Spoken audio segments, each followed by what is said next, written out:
शहर से बहुत दूर वीरान मैदानों में एक पुरानी बंद फैक्ट्री खड़ी थी, जैसे एक मर्दा जिस्म जो अभी तक सांस ले रहा हो।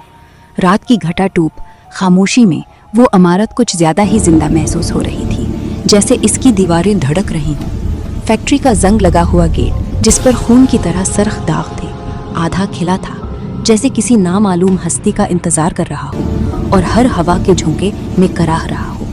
वो औरत आहिस्ता आहिस्ता अंदर दाखिल हुई। इसकी सांसें बोझल थीं, हाथ में टार्च थी जिसकी कमज़ोर रोशनी अंधेरे से लड़ रही थी, लेकिन अंधेरा जीत रहा था। फ़ज़ा में एक बू आ रही थी, जैसे सड़ती हुई लाशें छुपी हों। अचानक दरवाज़ा ज़ोर से बंद हो गया, जैसे कोई गैबी हाथ ने उसे धक्का दिया हो। अब वापसी का रास्ता नहीं था, सिर्फ अंधेरा और एक दौर की चीख की बाज़गश्त। फैक्ट्री के अंदर टूटे हुए मशीनें जो अभी तक हल्की हल्की हल रही थी, फ़ज़ा में उड़ती हुई गर्द जो आंखों में चुभ रही थी, और एक अजीब सी ठंडक जो हड्डियों तक उतर रही थी, जैसे मौत का लम्स। उसने अपनी घड़ी देखी जो अभी तक टिक टक कर रही थी। रात के 12 बज चुके थे और वक्त वही रुक गया। घड़ी की सुइयों ने हरकत छोड़ दी और एक सर्द हिस्सी की आवाज़ गूंजी। लंबी राहदारी में जो कभी ख़त्म न होने वाली लग रही थी, उसके कदमों की आवाज़ गूंज रही थी, लेकिन वो अकेली नहीं थी। हर आवाज़ खौफ को बढ़ा रही थी और पीछे से जंजीरों की खड़खड़ाहट सुनाई दे रही थी। कदमों का साया, उसके पीछे किसी और के कदमों का साया नजर आया, लंबा बिगड़ा हुआ साया जो दीवारों पर फैल रहा होता। लेकिन जब उसने मुड़ कर देखा, वहाँ कोई नहीं था, सिर्फ उसकी अपनी चीख की बाज़गश्त। हुआ बोझल हो गई थी, जैसे कोई चीज़ उसके गले को दबा रही हो।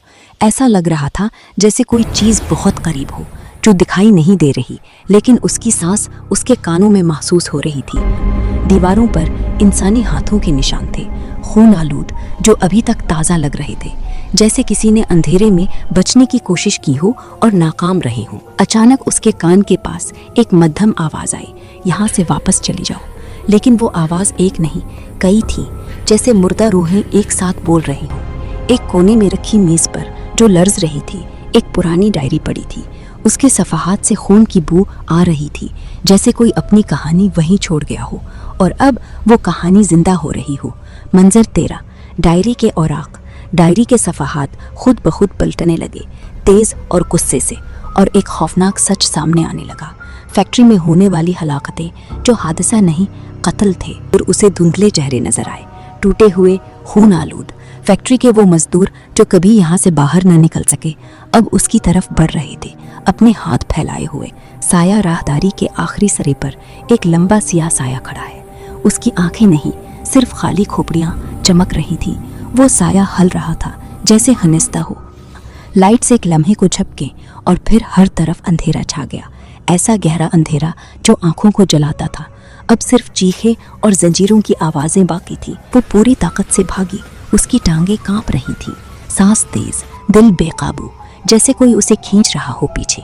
मंजर 18, आखिरकार रोशनी से भरा दरवाज़ा उसके सामने था, लेकिन दरवाजे पर हाथों के निशान थे जो उसे रोक रहे थे। वो फैक्ट्री से बाहर आ चुकी थी, सब कुछ पुरसुकून था, लेकिन हवा में अब भी वो बू थी और दूर से चीखें सुनाई दे रही थी, जैसे अंदर कुछ हवा ही न हो, लेकिन अब वो कुछ उसके आशार बाहर आ गया था। घर पहुंचकर उसके हाथ कांप रहे थे।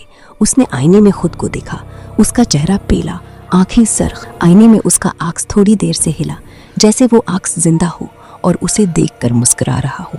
कुछ ठीक नहीं था, आंखें की आंखों में वही चमक थी, आईने के अंदर वही सियाह साया था, अब करीब तर, चमकती हुई आंखों के साथ। साया हाथ बढ़ा रहा था, जैसे आईने से बाहर आना चाहता हो।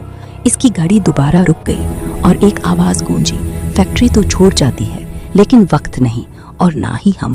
अब आईना टूट रहा था और साया बाहर निकल रहा था। हकीकत में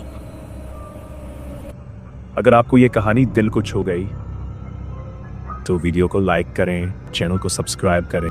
हम जल्द आएंगे एक और दर्द, एक और राज और एक और खौफनाक कहानी के साथ।